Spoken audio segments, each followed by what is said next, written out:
Hisoka, your whimsical, psychopathic, lost-chasing wild clown, one of the only 3 characters to have sent a phantom troop member to the other side. Hisoka uses submissive pronouns in Japanese unsuited for a person like him, probably to lure naive victims. His 2 signature abilities, Bungee Gum and Texture Surprise, perfectly reflect his uncanny nature. Bungee Gum possesses the properties of both rubber and gum, which I'm sure someone in the comment section is already typing that, represents his twisted side. Texture Surprise, Flimsy Lies, represents his cunning habits and unfaithfulness. His name, although of Japanese origin, is presented in a Western order, which is common amongst real-life Japanese people who grew up outside of Japan. Now, I'm no expert in Japanese, but according to my modest research, the name Hisoka roughly translates to secret or hidden, rather mysterious, but this is on point, because in chapter 55, Hisoka was honored when he was made one of the few characters spoken of directly by the narrator, and he had this to say about him. Hisoka never speaks of his past, is not particularly interested in events long gone. Hisoka doesn't belong to anything or anyone. Hisoka is his own man, and he is confident he is the strongest. As for his last name Morow, which was only revealed in chapter 351 during his battle with Chrollo, but actually was hinted at 31 chapters earlier to that, probably is a reference to Joe Dean Morrow's Morow elastic model, which focuses on the importance of elastic strain energy in mean stress calculations, which might have been in itself an inspiration for Bungee Gum. I know there is an origin story for Hisoka that was not made by Togashi but still recognized by him. It tells the story of a young boy who suspiciously joins a traveling performance troupe,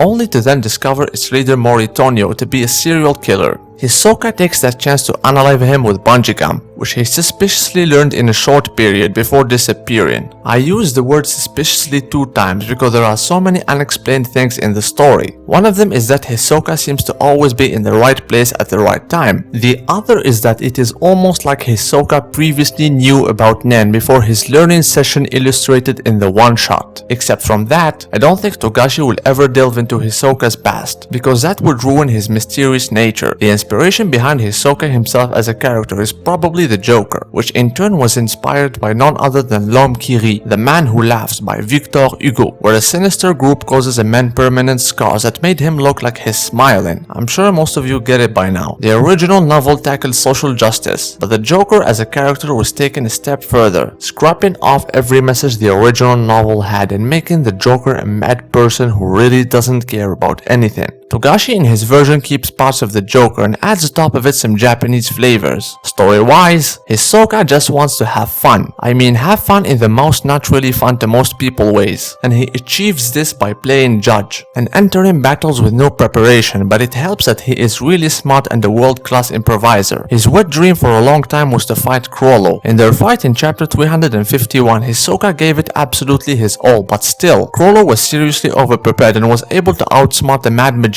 But after miraculously coming back from the realm of the dead, Hisoka had a new goal in mind: hunt down the spiders, all of them, which is nothing new because he said the exact same thing in chapter 55. Now that I have found some new toys, being Gon and Killua, it is time to hunt down the spiders. And although it took 100 chapters, Hisoka actually did it. Togashi drawing him similar to a tarot card in volume 34's cover signifies that the writer has taken the character a step further down the rabbit hole. If I were to assign Hisoka tarot cards, I would designate him both a reverse fool and magician, the devil and death, respectively associated with recklessness, trickery, addiction, and new beginnings. Whimsical with strange unorthodox drives. He who toys with fate must be prepared for the consequences. But what consequence would be worse than death? For a very long time, I had it in my mind that Togashi either prepared a very special ending to Hisoka, or he will leave it to a coin toss. Both endings are well suited for the character, but Hisoka himself probably doesn't care either ways.